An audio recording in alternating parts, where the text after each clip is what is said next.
Hello friend, तो पिछली class में हमने देखा था कि अल्सर क्या होता है, उसके टाइप्स क्या हैं, उसके कॉजेस क्या हैं, सिम्टम्स क्या हैं, एसिड का सिक्रीशन स्टमक में कैसे होता है, एच पाइलोरी बैक्टीरिया कैसे अल्सर कॉज करता है, ये हमने देखा था। अगर आपने वीडियो नहीं देखा है प्रीवियस तो आप जाके देख लीजिए।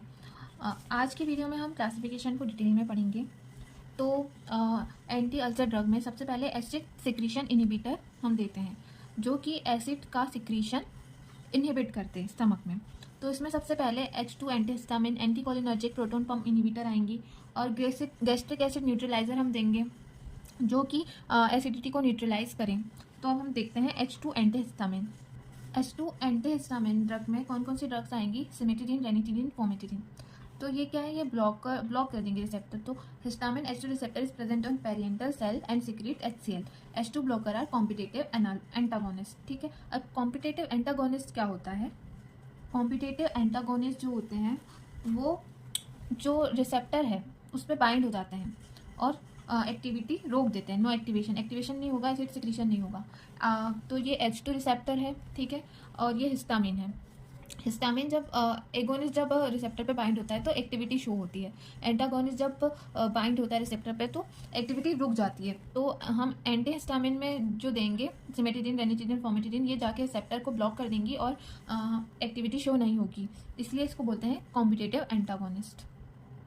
तो ये जो H2 ब्लॉकर्स होते हैं ये नक्सर्नल एसिड सिक्रीशन के लिए बहुत इफेक्टिव होते हैं। नक्सर्नल एसिड सिक्रीशन मतलब जो रात के टाइम पे जो एसिड सिक्रीशन होता है उसके लिए हम इसको यूज़ करते हैं। इसके एडवर्स इफेक्ट है हेडेक, डिजीनेस और बॉबल्स अपसेट। ठीक है, अब जो सिमेटिडिन है वो जो cimetidine causes gynaecomastia as it is anti androgenic and increase prolactin level. ठीक है, जो सिमेटिडिन होती है वो गायनेकोमेस्टिया कॉज करती है। क्यों? क्योंकि ये एंटी एंड्रोजेनिक होती है। एंटी एंड्रोजेनिक मतलब कि जो कि टेस्टोस्टेरोन के लेवल को कम करें, उनको हम एंटी एंड्रोजेनिक ड्रग बोलते हैं। ठीक है, इसका थेरेप्यूटिक यूज़ तो हमको बताइए है, providing long term treatment of pathological GI hyper secretory condition. ठीक है, अब दूसरा क्लासिफिकेशन देखते हैं। दूसरे में क्या है? Proton pump inhibitor. इसमें 3 ड्रग है, ओमेप्राजोल, इसोमेप्राजोल और रोबेप्राजोल। ठीक है, ये क्या करेंगे? Block the last step in the secretion of gastric acid secretion. ठीक है, by combining with hydrogen potassium ATPase in parietal cell of stomach. और ये जो है it is a irreversible inhibitor of hydrogen potassium ATPase to apical membrane of parietal cell. अब इसका मतलब क्या हुआ कि ये इरिवर्सिबल इनहिबिटर है। तो इरिवर्सिबल इनहिबिटर वो होते हैं जो कि परमानेंटली रिसेप्टर से बाइंड कर जाए। irreversible antagonist that bind permanently to a receptor और permanently deactivate the receptor। ठीक है, अब आपको ये डाउट हो रहा होगा कि अगर परमानेंटली रिसेप्टर को ब्लॉक कर दिया तो जब हम ठीक हो जाएंगे, अल्सर ठीक हो जाएगा, तो HCl कैसे बनेगा? तो घबराइए मत। जो HCl है, जो हाइड्रोजन पोटेशियम पंप है, ये हर 24 घंटे में 20% न्यू पंप तैयार होते हैं और ये एसिड सिक्रीशन कराते हैं। ठीक है, अब हम मैकेनिज्म ऑफ एक्शन देखेंगे प्रोटॉन पंप इनहिबिटर का। इसमें हम ओमेप्राजोल लेंगे। तो ओमेप्राजोल जो होती है वो प्रो ड्रग होती है। अब प्रो ड्रग क्या होती है? प्रो ड्रग वो ड्रग होती हैं जो हम जब लेते हैं तो वो इनएक्टिव फॉर्म में होती है और एक्टिव साइट पर जाने के बाद एंजाइम के प्रेजेंस में आने के बाद वो एक्टिव फॉर्म में कन्वर्ट हो जाती हैं। तो इसका देख लेते हैं हम। ओमेप्राजोल वीक बेस है, destroy in presence of acid. तो ये एसिड के प्रेजेंस में डिस्ट्रॉय हो जाती है, यानी एक्टिव हो जाती है। तो हम इसको admiration in the form of enteric coating, हमको इसको स्टमक में डिस्ट्रॉय नहीं करना है, तो हम इसको एंटेरिक कोटिंग के फॉर्म में हम इसको लेंगे। ठीक है, और ये जाके डिजॉल्व हो जाएगी इंटेस्टाइनल जूस में और एब्जॉर्ब हो जाएगी। देखिए सल्फोक्साइड H+ में सल्फोनामाइड बन जाएगी। ठीक है, ये डिजॉल्व हो गई, उसके बाद में ये हमारे सिस्टमिक सर्कुलेशन में आ जाएगी और सिस्टमिक सर्कुलेशन में आने के बाद इसमें स्टमक में जाके H+ आयन के प्रेजेंस में ये सल्फोनामाइड बन जाएगी, जो कि हमारी एक्टिव ड्रग है। ठीक है, इंटर इनटू पेरिएंटल सेल और ये bind with H+ and K+ ATPase covalently with disulphide bond, और जैसे ये बाइंड करेगा HCl का प्रोडक्शन इनहिबिट हो जाएगा। ठीक है, इसमें inactivation of PPI proton pump inhibitor irreversibly. ठीक है, इरिवर्सिबली मतलब कि ये वापस से इरिवर्सिबल नहीं होगा।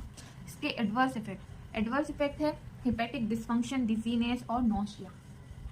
अब थर्ड नंबर पे क्लासिफिकेशन में है प्रोस्टाग्लैंडिन एनालॉग, इसका एग्जांपल है मीसोप्रोस्टाल, ठीक है। PGE2 is reduced in gastric mucosa, ठीक है। It protect ulcer by decrease acid secretion and increase mucus. जैसे कि हमने पहले पढ़ा था कि जो म्यूकस होता है वो न्यूट्रलाइज करता है, ठीक है। तो ये इसका म्यूकस का सिक्रीशन बढ़ाते हैं और गैस्ट्रिक एसिड का सिक्रीशन भी बढ़ाते हैं।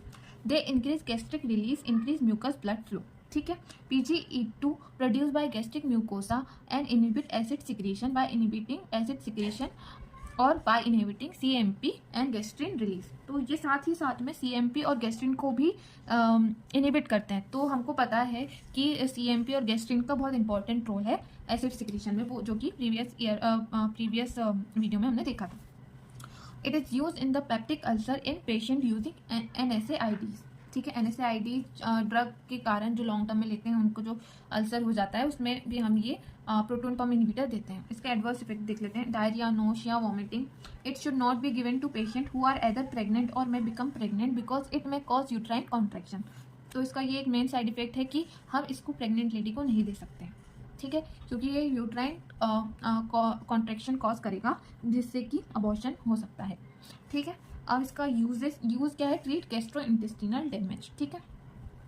अब फोर्थ कैटेगरी है अल्सर प्रोटेक्टिव ड्रग, इसमें आएगी सुक्रालफेट, ठीक है। It is ammonium salt of sulphate sucrose in acidic environment at pH less than 4। जैसे ही pH 4 से कम हो तो ये क्या करती है? It polymerize by cross linking of molecule and form a sticky gel over a ulcer, ठीक है। अल्सर के पास एक स्टिकी जेल जैसा तैयार कर लेगी जिससे अल्सर और प्रोटेक्ट रहेगा और जो मतलब और डैमेज नहीं होगा, एसिड से प्रोटेक्ट रहेगा। Which act acid resistant physical barrier, एक फिजिकल बैरियर इसको प्रोवाइड करेगी जिससे कि वो और डैमेज ना हो। It also stimulate mucosal PGE2 synthesis and HCO3 secretion. It promote ulcer healing. Sucralfate need acidic medium for activation so should not take with antacid, ठीक है। इसको हमको एसिड के साथ नहीं लेना है क्योंकि एंटासिड हम अगर इसके साथ लेंगे तो वो जो pH है उसको वो न्यूट्रल कर देगा और हमारी सुक्रालफेट लेने को फिर हमारा कोई मतलब ही नहीं रहा क्योंकि वो एक्टिवेट ही नहीं होगी जब तक कि उसको एसिडिक pH नहीं मिलेगा। तो इसके एडवर्स इफेक्ट हम देख लेते हैं। एल्यूमिनियम टॉक्सिफिकेशन होगा, नौशिया होगा, ड्राई माउथ होगा। अब एंटासिड देख लेते हैं। एंटासिड हमको पता ही है कि ये न्यूट्रलाइज करेंगे एसिड को। Antacid are simplest of all the therapies for treating symptom of excessive gastric acid secretion. They directly neutralise acid, thus rising pH can produce healing for duodenal ulcer but are the less effective for gastric ulcer, ठीक है। अगर देखिए अगर duodenal ulcer है तो इसके लिए antacid बहुत अच्छी होती है, पर गैस्ट्रिक अल्सर में क्या होता है कि हम न्यूट्रलाइज तो कर लेंगे पर अल्सर का ठीक होना, और अगर अल्सर बैक्टीरिया जो कि हेलिकोबैक्टर पाइलोरी बैक्टीरिया उसके कारण हुआ तो वो तो फिर हील नहीं होगा, हमको एंटीबायोटिक लेना पड़ेगी जब भी जाके वो हील होगा। एंटासिड के एग्जांपल है magnesium hydroxide, magnesium trisilicate, aluminium hydroxide gel. अब हम ब्रीफ में देख लेते हैं जल्दी से। तो ये हम यहाँ पे एंटीकोलिनर्जिक देंगे इसको एसिटाइल कोलिन रिसेप्टर को ब्लॉक करने के लिए, ठीक है।